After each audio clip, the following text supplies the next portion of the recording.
영원하신 하나님의 아들이 사람의 아들이 되셔서 예수 그리스도는 신성과 인성의 두 본성 가운데 한 분으로, 한 인격, 한 위격으로 이 땅에서 우리를 위한 대속의 사역을 다 이루셨습니다. 예수 그리스도의 신성과 인성은 어떻게 연합되어 있을까요? 이 부분에 대하여 소위 칼케톤 공식이라고 해서 신성과 인성은 혼합 없이 변화 없이 분할 없이 분리 없이 연합되었다, 이렇게 선포한 것이 칼케톤 신경입니다. 451년. 이 칼케톤 신경은 기독론에 있어서 가장 중요한, 소위 칼케톤 이후로는 더 이상 기독론이 없다고 칭해질 정도로 확정적인 신경입니다. 혼합 없이 변화 없이 이것은 두 본성이 섞이지 않는다는 것입니다. 두 본성이 한 위격 안에 있지 자체로 섞이지 않는다는 것입니다.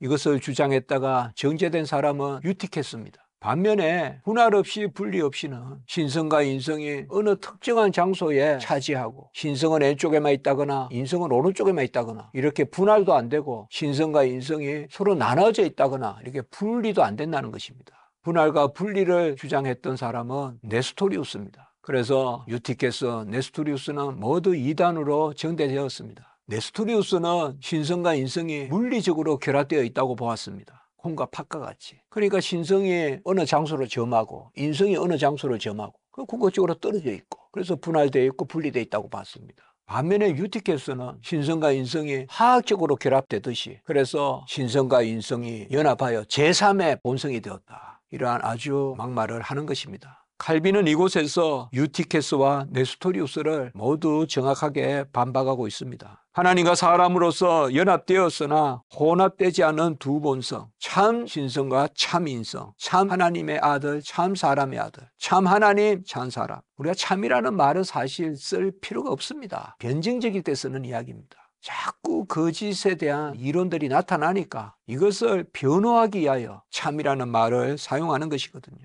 신성과 인성은 혼합되거나 변화되지 않습니다. 하나님의 아들이 사람의 아들이 되셨다고 신성과 인성이 섞여서 제3의 무엇이 되거나, 아니면 하나님의 아들이 사람의 아들로 변화되거나, 혼합도 변화도 아닙니다. 하나님의 아들이시자 사람의 아들이십니다. 이렇게 하나님의 아들이시자 사람의 아들이심을 우리가 또한 받아들일 때, 그렇다고 해서 하나님의 아들이시자 사람의 아들이심이 분리되거나 분할되는 것도 아닙니다. 한 분 안에 신성과 인성이 있으므로 어느 곳은 신성이고 어느 곳은 인성이고 그렇게 접근해서는 안 된다는 것입니다. 그래서 이중적 그리스도를 만들어서는 안 된다, 칼빈은 이렇게 또한 말합니다. 이 부분에 대한 이단이 아까 말씀드렸던 네스토리우스, 431년 에베소 회의에서 이단으로 정죄되었던 경우입니다. 하나님의 아들은 사람의 아들로 동정녀 마리아에게서 나셨습니다. 그래서 마리아는 예수 그리스도의 어머니라고 인성에 따라서 불리시는 것입니다. 칼빈의 시대 때 이와 더불어 또 다른 아리우스주의자, 또 다른 기독론 이단이 있었으니 삼위일체를 부인했던 셀베투스입니다.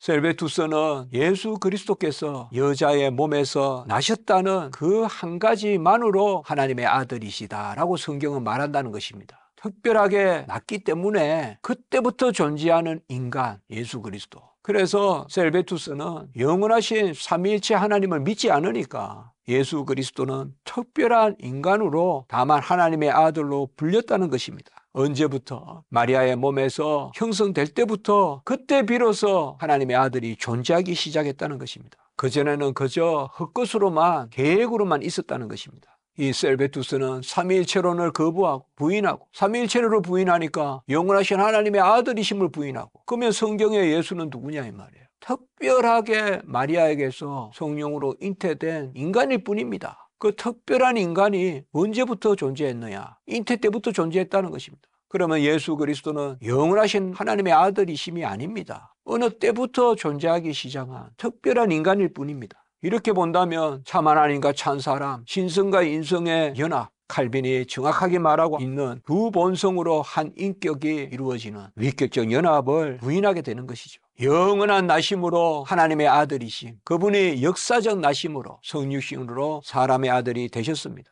하나님의 아들이 사람의 아들이 되셨다고 해서 하나님의 아들이심과 사람의 아들이심이 섞이지 않습니다. 하나님의 아들이시자 사람의 아들이신 것입니다. 너로부터 나실 바 거룩한 이는 하나님의 아들이라 일컬어지리라. 누가복음 1장 13절에서 천사 가브리엘이 마리아에게 알려줍니다. 너로부터 나실 바 거룩하니, 너로부터 난다. 이것은 마리아의 몸에서 잉태되는 예수 그리스도 사람의 아들을 칭합니다. 그가 하나님의 아들이라 일컬어지리라. 이것은 영원한 하나님의 아들이심을 뜻합니다. 하나님의 아들은 불변합니다. 그래서 하나님의 아들, 영원히 계시고 영원히 불변하시고 자존하시고 완전하신 그 하나님의 아들이 사람의 아들이 되셨습니다. 변화되거나 혼합됨이 없이 하나님의 아들이시자 사람의 아들이 분할되거나 분리됨도 없이 한 분 예수 그리스도, 그분의 인격, 위격 안에 두 본성이 계시는 것입니다. 그러므로 우리는 사람의 아들로서 우리와 같이 되시고 우리의 자리에서 모든 의를 다 이루신 예수 그리스도 공로의 의지에서 그와 함께 하나가 되어서 곧 그리스도와 연합해서 하나님을 아빠 아버지라 부르게 되는 것입니다.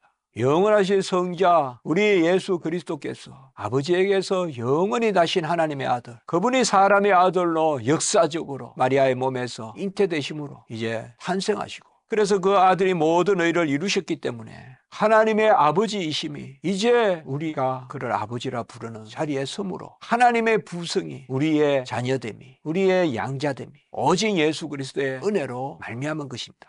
이를 위하여 하나님의 아들이 사람의 아들이 되셔야 하는 것입니다. 대속의 중보의 필연성에 따라 성육신의 필연성이 또한 있게 되는 것입니다. 그리스도가 인간의 육체 가운데 아들이라고 불리심으로 우리가 그와 함께 자녀되고 오직 은혜로 자녀됨을 누리는 것입니다. 우리는 하나님의 아들이라고 본질상 불릴 수는 없습니다. 마땅하죠. 하나님의 아들은 하나님이시죠. 그러면 어찌 우리가 하나님의 아들이라고 불립니까? 은혜로 하나님의 아들이라고 불리는 것이죠. 그 은혜는 하나님의 아들이 사람의 아들이 되셔서 다 이루신 의, 그 의를 누림에 있는 것이죠. 하나님의 아들이 참되신 본성적인 그러한 유일하신 아들이시라면 우리는 대속으로, 구원으로, 은혜로 택함받은 하나님의 아들이죠. 그래서 예수 그리스도와 연합하는 것은 우리가 하나님이 되는 것이 아니라, 예수와 동일한 자리에 서는 것이 아니라 예수 그리스도의 은혜로 하나님의 자녀로 삼아지는 것이죠.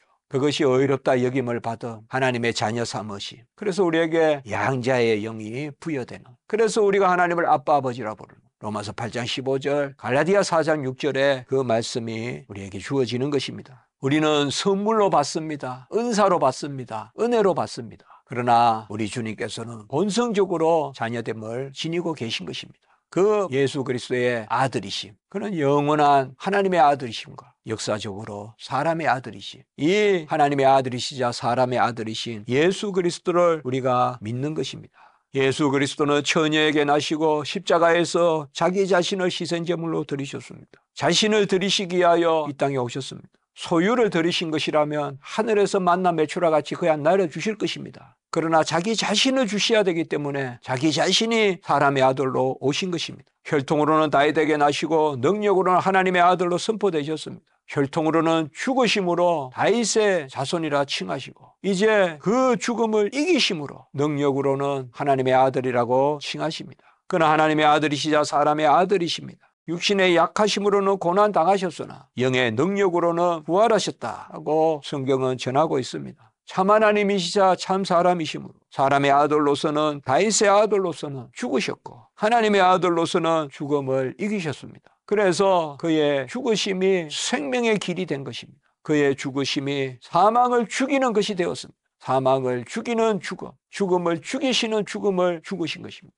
인성으로는 죽으셨으되 신성으로는 죽음을 죽이시는, 곧 신성으로는 생명이시기 때문에 죽음이 생명을 이길 수 없고 어둠이 빛을 이길 수 없기 때문에 예수 그리스도는 죽음이시자 생명이십니다. 곧 부활이십니다. 그래서 우리가 그와 함께 죽고 그와 함께 부활하는, 그의 죽음과 그의 부활에 동참하는, 연합하는, 그가 하나님의 아들이시자 사람의 아들이심, 이 두 본성이 참 하나님 참 사람이 아니시라면 어찌 우리가 이 대속의 은혜를 누릴 수 있겠습니까? 육신으로 다윗의 혈통에 나신 그분이 그 육신 가운데 죽으시고 신성에 따라서는 죽음을 이기셨기 때문에, 죽음을 죽이셨기 때문에 우리의 부활의 주로, 그러므로 부활이 없으면 죽음도 헛되고, 그가 하나님의 아들이심이 아니라면 그가 사람의 아들이심이 헛되고, 그는 하나님의 아들이시고 사람의 아들이심으로 사람의 아들로 죽으셨으나 하나님의 아들로서 죽음을 이기시고 부활하시고 그 육신 가운데 당하신 고난을 신성에 따라서 이기시고 그리하여 하나님의 아들로 선포되시는 제세의 찬양을 받으실 하나님의 아들이시란 것입니다.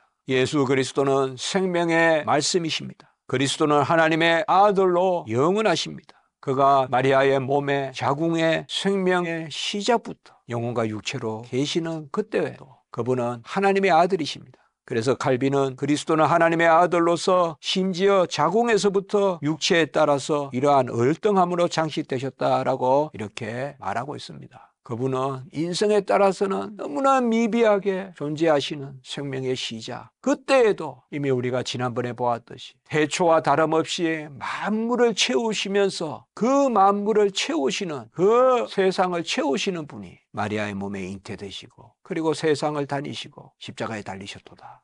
놀랍도다. 우리가 지난번에 보지 않았습니까? 바로 한 분 인격 가운데 동일하신 분이 신성과 인성의 두 본성을 지니셨습니다. 그래서 두 본성의 속성이 그분에게 다 돌려집니다. 그러므로 예수님의 인성과 신성을 부인하는 그러한 이단들은 다 후원의 도에서 멀어져 있습니다. 셀베투스도 마니도 유티케스도 네스토리우스도 우리는 성부, 성자, 성령 동일하신 그 하나님의 아들 성자께서 사람의 아들이 되셔서 인성에 따라서 사람의 아들이신 그분이 신성에 따라서 영원하신 하나님의 아들이시다. 그래서 그분은 참 하나님이시고 참 사람이시다. 단지 사람의 그림자로 오신 것이 아니라 단지 하나님의 능력만 지닌 특별한 인간에 불과한 분이 아니라 하나님과 동일 본질이시고 우리와 동일 본질이시 참 하나님이시가 참 사람이시다. 그리하여 두 본성 가운데 한 인격, 두 본성 가운데 인격의 하나인 그 분이 우리의 대속의 의를 다 이루셨다.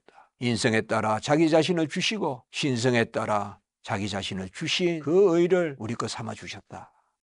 이제 이 부분을 정리해 보겠습니다. 첫째, 하나님의 아들이 사람의 아들이 되셔서 신성과 인성의 위격적 연합 가운데 중보자의 한 인격을 구성하십니다. 두 번째, 성육신으로 두 본성은 한 인격 가운데 연합하나 서로 분리되지도 않고 혼합되지도 않습니다. 세 번째, 하나님의 영원하신 독생자가 그 동일한 인격 가운데 사람의 아들이 되셔서 자기의 몸을 희생제물로 드리시고 그 값으로 우리를 사심으로써 사람의 아들인 우리가 하나님의 아들이 되는 은혜를 누리게 하셨습니다. 네 번째, 성육신한 그리스도는 두 본성 가운데 한 인격으로서 신성에 따라서는 하나님의 아들이라 불리심이 합당하고 인성에 따라서는 사람의 아들이라고 불리심이 합당하십니다.